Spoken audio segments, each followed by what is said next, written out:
When I was about 12, my great-uncle John came from Ukraine to visit us in Canada. He had a lot of stories, but this was the one that stood out. In the late 1960s, John was traveling by train from his village to another to visit family. He had to change trains at one point, and was dropped off at what amounted to a platform and a hut in the middle of nowhere. There was no one else at the station, and other than a dirt road that led off into the surrounding woods, there was nothing there. He waited for some time, but no train came. It was winter and getting colder and darker, and just about the time he started worrying about a place to stay and some food to eat, an old woman appeared out of the twilight. She asked if he was waiting for such and such a train, and when he said he was, she said it wouldn't be long until the following day. She asked if he needed a bed for the night, and offered him a meal and room at her house, which she said was about an hour's walk from the station. Lodging with locals was more or less the standard when traveling in this part of the USSR, and Great-Uncle John wasn't looking forward to a hungry night on a cold platform, so he was glad to accept her offer. He took his suitcase and they set off together down the dark road into the forest. It was more than an hour away, more like 2, and by the time they arrived at the woman's small 2-story house, John was tired and hungry. They went inside, and the woman lit some oil lamps and warmed some borscht for them. It was the first time John was able to see the woman clearly, and he was a bit startled to realize that the old woman was actually a man. Not wanting to pry, and too tired to care, John finished his soup and asked where he would be sleeping. She led him up the stairs to a tiny room with a window that contained a single bed and nothing else. He thanked her, they said goodnight, and she closed the door. Then she locked it, leaving him in the dark. Somewhat creeped out by this, John called to her, but she didn't answer, and he heard nothing else. Figuring he would deal with it in the morning, and that she had probably done it by mistake, John set his suitcase down and laid on the bed, deciding to make the best of it and get some sleep. Before he could fall asleep, though, he felt the urge to pee and got out of bed, hoping to find a chamber pot or something he could pee in. He got onto his hands and knees and began to feel under the bed in the darkness, thinking that's where the pot would be if there was one. Instead, he found a body. "Nope," Great-Uncle John said, and went right to the window to see if he could exit the room that way. It was nailed shut. He knew that if he remained in the room, he was probably a dead man. But if he broke the window and tried to get out that way, there was a good chance that the old woman, and who knows who else was there, would hear him and come into the room before he could get away. So he did the only thing he could do. He pulled the body from under the bed, heaved it onto the mattress and covered it with the blanket. Then he got under the bed and waited. Sure enough, about an hour later he heard footsteps coming slowly up the stairs and then toward the room. The lock clicked, and the knob turned slowly. In the gloom, John saw someone move toward the bed. Then he heard several terrific and sickening thuds. The person had bashed the body on the bed with a large crowbar, which they then dropped onto the floor right in front of John. There was silence. Then the person went out of the room and the door was shut again. The footsteps went down the stairs, and then there was silence again. John moved out from under the bed, took the crowbar, and was able to slowly pry the window open. He didn't say, but I imagine he was shitting bricks the entire time. When the window was up, he threw his suitcase out, then dove through himself, not caring what was below him, only worried about what was behind. He landed without too much injury and began to run into a field behind the house toward some lights in the far distance. It turned out to be a highway with some military and transport trucks on it, and John was able to get a ride to another village where he could catch a train. He didn't bother reporting what had happened to the authorities, since at that time in the USSR, there was a distinct chance he would have been the one who got into trouble. He just thanked God he escaped and decided that the next time he traveled to visit relatives, he would take another way.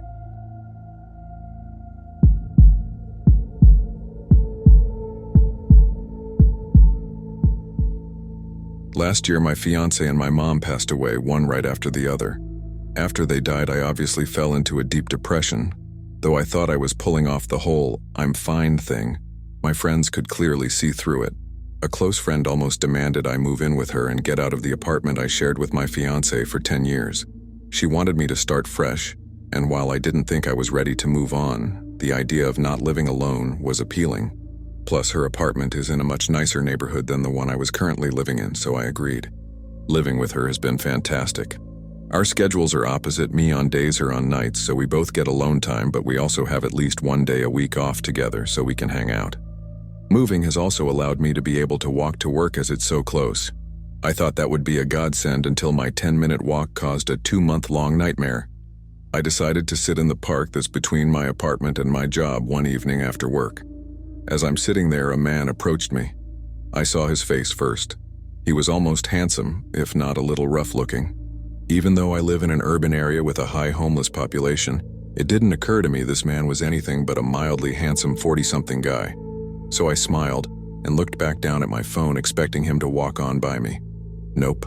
He asked me what time it was when I looked up to tell him I noticed all the stuff he was carrying. It was so random. A kid's chalkboard with nonsense all over it, a paper bag full of old magazines and paperwork, and a steel shelf that at one point would have held CDs. I then noticed he wasn't wearing shoes and his hands were filthy. Needless to say, it finally dawned on me that this was not going to be a normal encounter. He started talking nonstop. Some of it nonsense, but some coherent, all of it fucking crazy. Of the parts I could follow, he told me he had just been released from prison and he was looking for a tattoo shop because he wanted to get fuck the DOC, the Department of Corrections, and 34, the number of DOC violations he had while in prison, tattooed on him, and he wanted the DOC to pay for it. He then noticed a button I had on my bag that had the logo for a local gay bar on it. He told me he had gone there one night and went home with a guy. Then he looked me up and down and said, "But young ladies are my problem." I gathered my stuff and left immediately. Now I love this apartment, but it has its drawbacks which became glaringly obvious after this encounter. The apartment is on the first floor. I love it because you can walk out the sliding glass doors, one in the living room and one in my bedroom, right onto an awesome gated patio that has tables and grills for barbecuing, so it's awesome in the summer. I now hate it because it's right on the street and the fencing is clearly very easy to scale. One very early morning around 5 a.m., I hear a man scream, "What the fuck are you doing?" So loud and so close it woke me up from a dead sleep, and I legitimately thought it was coming from in my bedroom. As it turned out, it was coming from outside. A neighbor had been leaving for work and discovered a man, the man from the park, sleeping against my sliding glass door. The dude got scared off. My neighbor checked on me, and once I calmed down, I chalked it up to a fucked up coincidence. 2 weeks later, I was sleeping, and at some point this man came on the patio and was now tapping on my sliding glass door. I honestly just laid there, frozen in fear, until he escalated to full-blown kicking the glass. I turned the light on to grab my phone and he took off. I called the police and they came over to take the report and to look at footage from the cameras in the building. The footage confirmed it was the man from the park, and more disturbingly, the footage from the hallway cameras showed that on more than one occasion, he had slipped in the building behind a resident and sat in the lobby for several hours, at one point going down the hallway and trying my doorknob and my neighbor's doorknob to see if they were locked. He even went so far as to hide in the little mailbox room when he saw my roommate coming in from work. The police think he either followed me from the park or had just happened to notice me at one point when I was on the patio. It's been a few weeks and I haven't seen him, and no one has reported seeing him in or around the building. My roommate bought me pepper spray and my kinda kooky, albeit well-meaning neighbor who has made it very clear he's retired military, and a bit of a gun nut checks on me nightly, so I'm not as freaked out as I could be.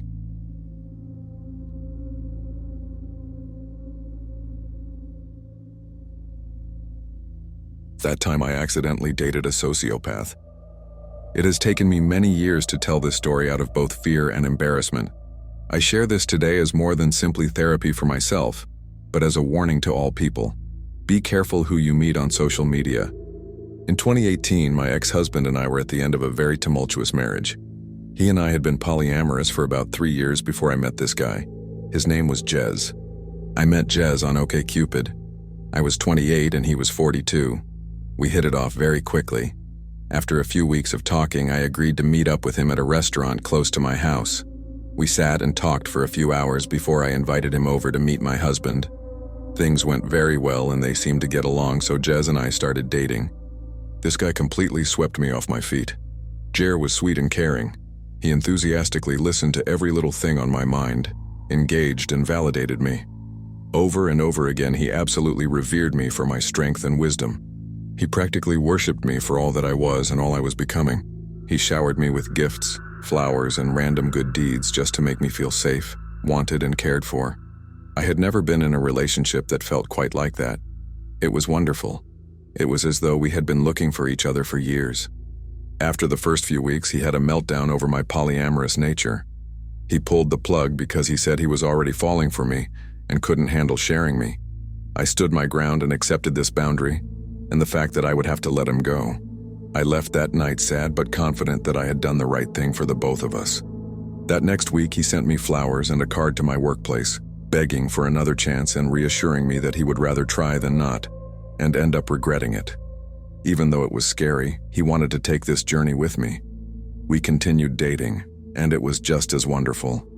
Long nights we spent awake talking, sharing, laughing, lovemaking, and planning. We went places and did things that I had always wanted to do. Then in the deepest, most intimate moments, when we would just sit in silence, he would grip my hand to his face in solidarity and astonishment, asking where I've been all this time. Our time together was effortless. We fit together like puzzle pieces. By August of 2018, my marriage had ended by no fault of Jez's, and by October, my husband had moved out. I was on a lease at the time and knew I couldn't afford the place on my own, so finding a roommate was essential. I had no support system to fall back on, nor did anyone else I know need a place at the time, so Jez offered to move in. Even then, I was hesitant. We had only been together about 4 months, and I knew everything always changes when you move in with a partner. Despite my hesitation, I agreed. He was wonderful to me. How bad could it be? I was not prepared for the change that was to come. It was literally like night and day. Jez suddenly became a different person. He was extremely controlling, jealous, and lazy, nothing like the person I thought I had met. And the way he treated me progressively got worse and worse. Hanging out with friends became a burden, if not impossible, because he would blow up my phone, guilting me about leaving him alone or not involving him in some way. Yet when I tried to, it was also treated as a burden and inconvenience, as he would huff and puff his way through even the concept of leaving space for anyone but ourselves. In December of 2018, we attended my work Christmas party. I had given him the option whether he wanted to go or not. It was really neither here nor there for me, especially because I had already learned that he really didn't do well if he felt pressured into social situations. I opened the invitation to him because he had expressed to me over and over that it was important for him that he was involved in my social life. For the full month he knew about it, he insisted that he wasn't going. I took it as him being introverted and didn't push the issue. I let him know that I would make sure he felt welcome if he decided to go, but not to feel obligated. I was surprised when he changed his mind at the last minute and insisted on going, and even more stunned when we went and he actively acted as though he did not want to be there. Everyone there was incredibly welcoming and included him in the festivities and conversation. However, he still practically grumbled the entire night about the whole thing, mumbling insults and critiquing every little part of the party under his breath, as though being there was absolutely awful to have to endure. No one really seemed to notice the low whispering insults and gripes. At one point, after a couple of glasses of wine, my direct manager leaned into Jez and started praising him. She and I were very close. Therefore, she was intimately familiar with what I had gone through with my ex-husband. "I am so happy she has you." She bleated through wine happy. "You have been absolutely transformative for her. It's so nice to see her finally happy and appreciated." Without missing a beat, Jez grimaced at the comment and quickly snapped back. "You don't fucking know me." I honestly didn't believe my ears. It was one of those moments where time stops and you just know you couldn't have heard that correctly. I sat brewing on it for a minute before another light-hearted interaction with Jez prompted him to suddenly snap at me through grit teeth. "Stop it." This triggered me and I lost it. I pulled him outside and asked him what his problem was. I called out his behavior and told him if he was going to act that way, then he could just leave. That if he didn't want to be there, he should have stayed home. He ended up giving a sort of half-assed apology, and we went back inside and finished the party. I remember the drive home that night staring out the dark window at nothing in particular, in worried silence. I might have messed up, was my only thought through the entire drive. This all started out slow, of course.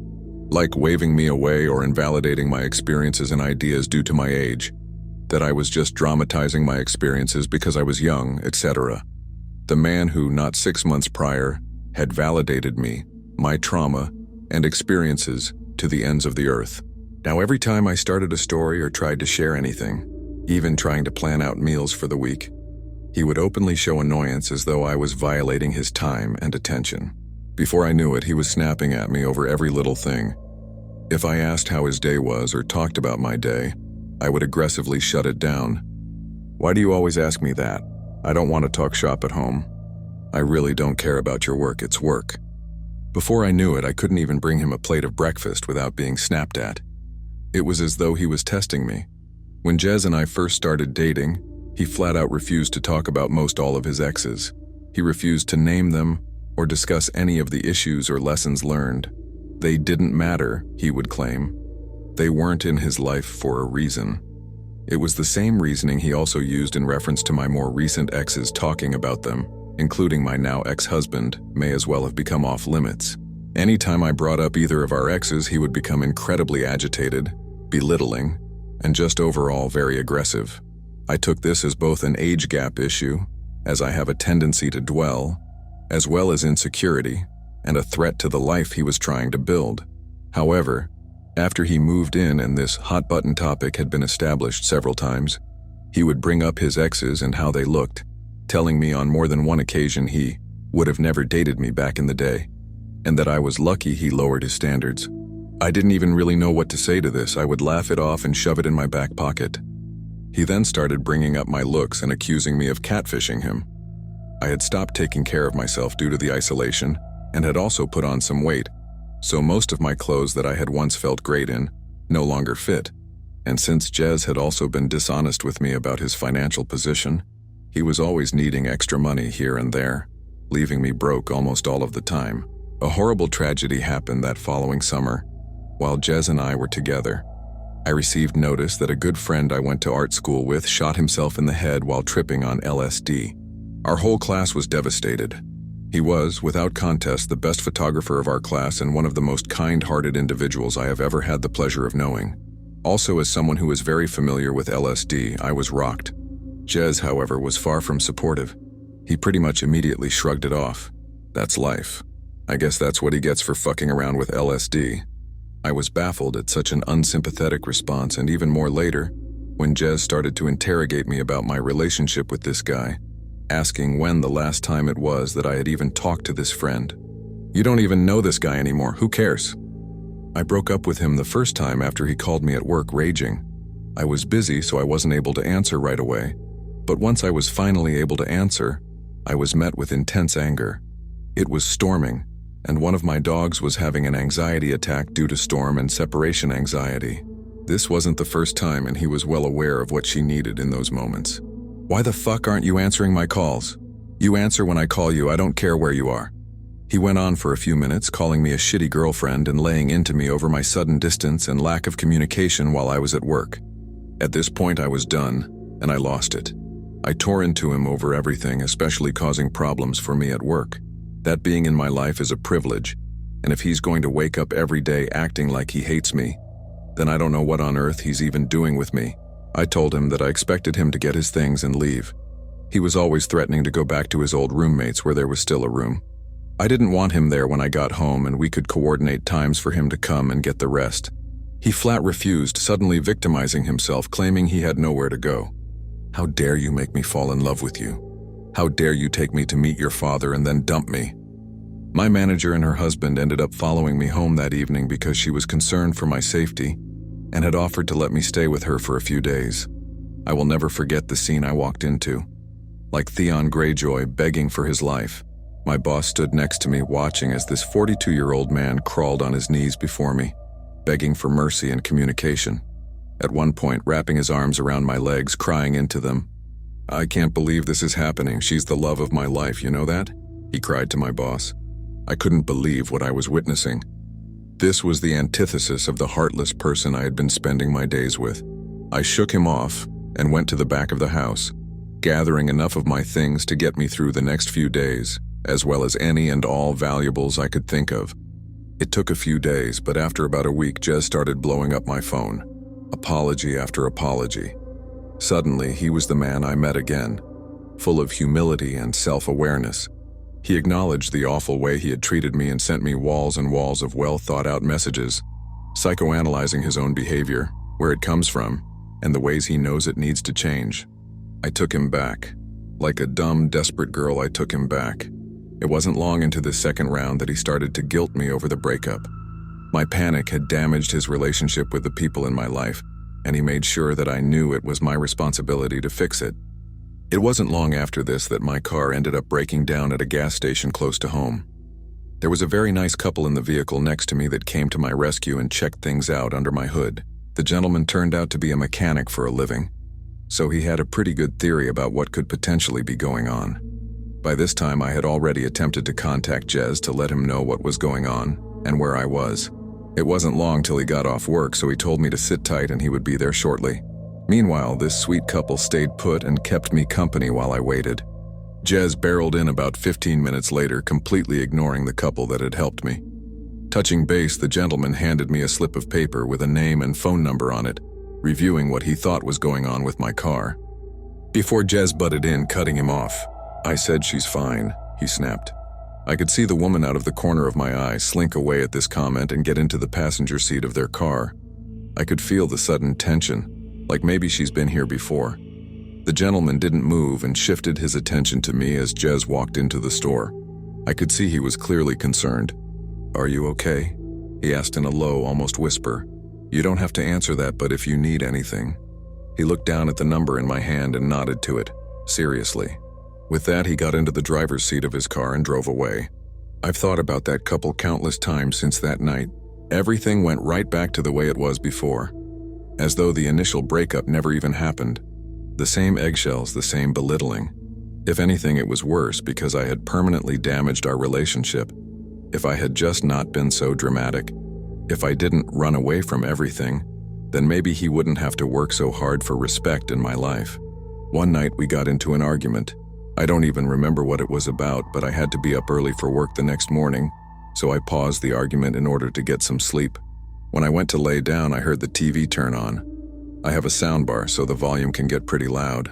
Jez proceeded to turn the volume up and up and up, far past any volume I ever pushed those same speakers to, even for parties. The very walls were reverberating with the sound of the TV at astronomical volumes. Jez then started laughing hysterically.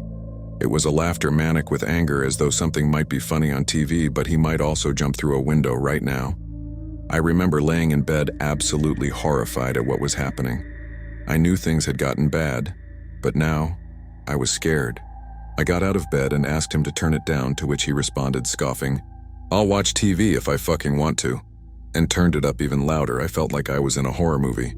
I started crying at this point, begging him to please just let me sleep. He started mocking me and calling me names for crying. "Oh wow, poor baby is crying again. That's your card, isn't it, crying?" This caused the fight to start again, and he started screaming at me. Followed me to my bedroom, where he suddenly punched a door not 2 inches from my head. His eyes were black, and he looked me in the eye, sending the clear, unsympathetic, and hostile message that was a warning, and next time he wouldn't miss.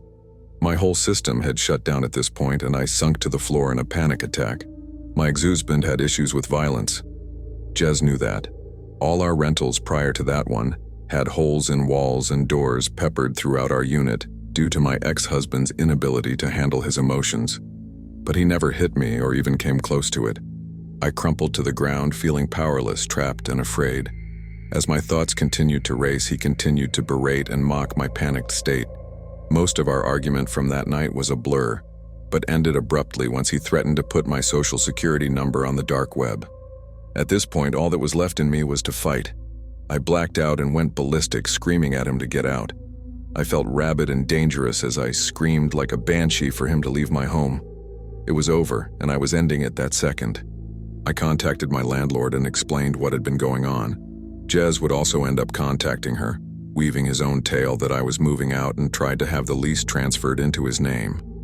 Luckily, since I was several steps ahead of him, my landlord didn't fall for it and contacted me immediately. She personally came and changed my locks for me, gave me the personal contact of a police officer close by in case he showed up again, and took half off my rent for the next month.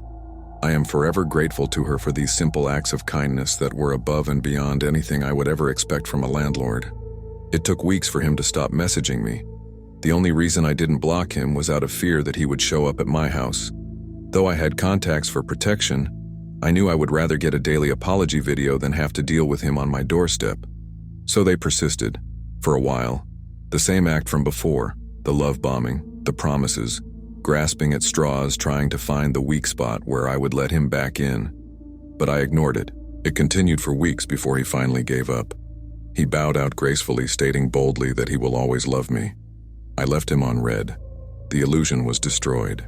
It took me several years to pick up the pieces. If my divorce wasn't enough, this definitely made me lose trust in myself. I still don't understand what the end game was. In one of our last discussions, I asked him desperately, what happened to the guy I fell in love with? Jez looked me dead in the eye, smirked, and said, that guy doesn't exist. I told you what I had to tell you in order to get you away from that fucking asshole husband of yours. You're just stupid and fell for it.